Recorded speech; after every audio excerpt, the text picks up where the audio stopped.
Anime tentang disabilitas ini bakalan membuat kalian nangis hanya dengan 2 episode. Disabilitas adalah satu kutukan atau mungkin suatu anugerah yang dapat membawakan kesuksesan bagi beberapa orang. Sekarang lihat deh, ada banyak orang disabilitas yang bisa sukses. Stephen Hawking contohnya. Terus, Dewa nggak? Gak tahu, males pengen beli truk. Dan salah satu presentasi yang sempurna untuk orang yang seperti itu adalah Bojji. Bojji The Rock adalah anime. Bentar. Perasaan judulnya bukan itu deh. Ini apaan anjing? Oh ini nih, Osama Ranking.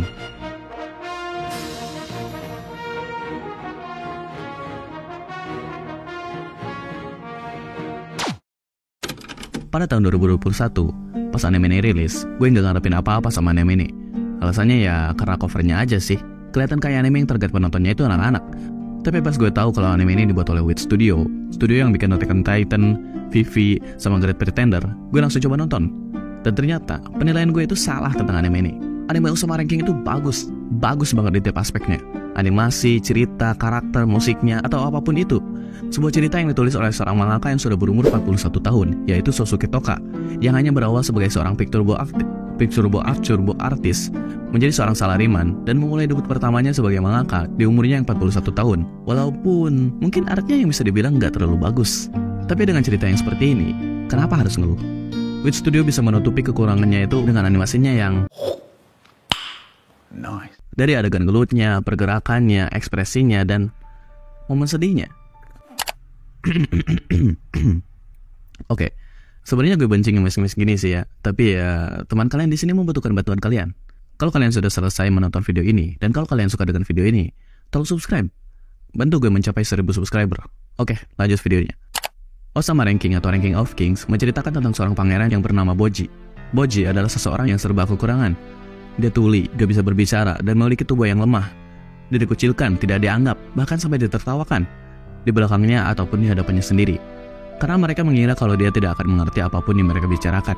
Tapi dia tahu, dia mengerti dan sadar dengan jelas tentang apa yang mereka bicarakan. Dia terus memendam semua itu karena dia memiliki impian yang besar, yaitu menjadi seorang raja. Tapi dia bukanlah apa-apa dibandingkan dengan adik tirinya, yaitu Daida. Daida itu berkarisma, dia kuat dan jauh lebih hebat dibandingkan kakaknya Bojji dalam aspek apapun. Dan bahkan dikatakan lebih pantas untuk menjadi raja selanjutnya daripada Bojji. Tapi itu bukanlah sesuatu yang menghentikan dia untuk mencapai tujuannya. Dia berlatih dengan caranya sendiri dan memanfaatkan celah dari kekurangannya itu, yaitu kelebihannya. Kelebihannya itu adalah kelincahannya dan ketajaman matanya. Dia mungkin memiliki banyak kekurangan, tapi dia bisa menemukan kelebihan dari kekurangannya itu dan terus melatihnya dan menjadikannya sebagai kelebihan dirinya sendiri. Seperti yang gue bilang tadi, disabilitas itu bisa saja menjadi kutukan atau mungkin anugerah yang membawakan kesuksesan. Suatu hari Bojji berjalan-jalan keluar kota, lalu dia bertemu Kage. Kage adalah seseorang yang memiliki masa lalu yang kelam. Seluruh keluarganya dibantai karena suatu masalah politik dengan kerajaan. Kage ini adalah ras makhluk bayangan. Pekerjaan yang mereka lakukan itu bisa dibilang suatu pekerjaan yang buruk. Mereka adalah assassin atau ninjanya kerajaan, tapi mereka memang ditakdirkan seperti itu. Hidup mereka ditentukan oleh orang lain. Mereka harus bergantung pada orang lain, tidak peduli seberapa buruknya seseorang memperlakukannya. Dia bakalan tetap setia padanya, karena dia membutuhkan seseorang untuk tetap berada di sisi dia. Setelah kematiannya, Kage menghabiskan seluruh hidupnya sebagai seorang penjahat dan seorang buronan, sampai dia bertemu Bojji. Awalnya dia hanya memanfaatkannya, tapi setelah beberapa waktu, dia mencoba mengikuti Bojji dan melihat bagaimana kehidupan aslinya. Bojji dan Kage ini memiliki suatu perasaan hubungan yang bisa memenuhi kekurangan satu sama lain. Bojji yang merasa senang karena akhirnya ada yang mengerti dia, dan Kage yang merasa senang karena akhirnya dia memiliki seseorang untuk dipercaya. Sampai dia melihat pertarungannya dengan Aida, dia tersentuh dengan kegigihan Bojji untuk menjadi seseorang yang lebih baik dan memutuskan untuk berada di sisinya dan menjadi teman yang akan selalu membantunya. Gue yakin kita semua dibikin nangis di episode kedua anime ini.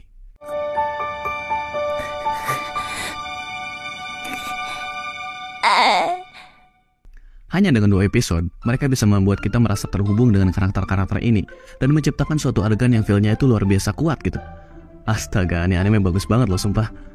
Tapi bagian yang gue suka itu ya pembuatan karakternya. Gue itu kalau nonton anime nih ya, yang paling gue perhatiin itu pasti karakternya. Gak ada cerita yang bagus kalau karakternya jelek. Karakter sampingan aja diperhatiin banget di anime ini. Karakter sampingannya itu bukan sekedar karakter yang kerjaannya cuma muji-muji MC, bukan karakter yang ada di sana cuman buat jadi batu loncatannya si MC, atau cuman buat jadi NPC doang. Mereka itu bagian inti dari anime ini. Karakter yang kita kira cuman bakalan jadi pajangan doang, tapi ternyata malah ikut-ikutan jadi karakter yang bakalan mecahin konfliknya.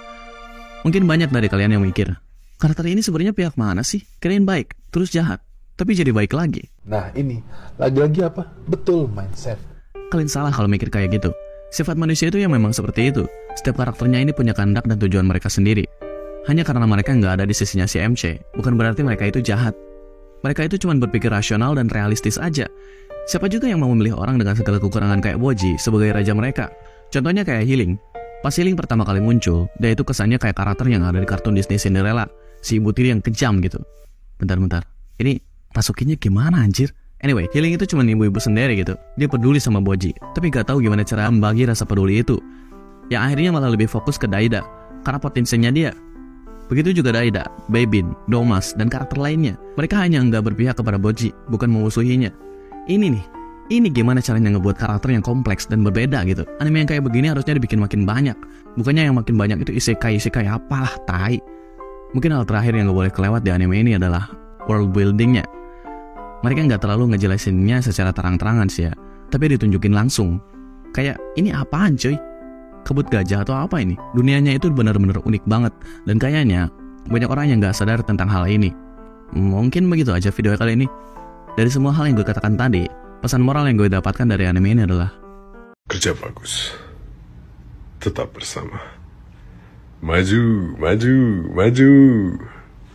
tolong nyalakan mic.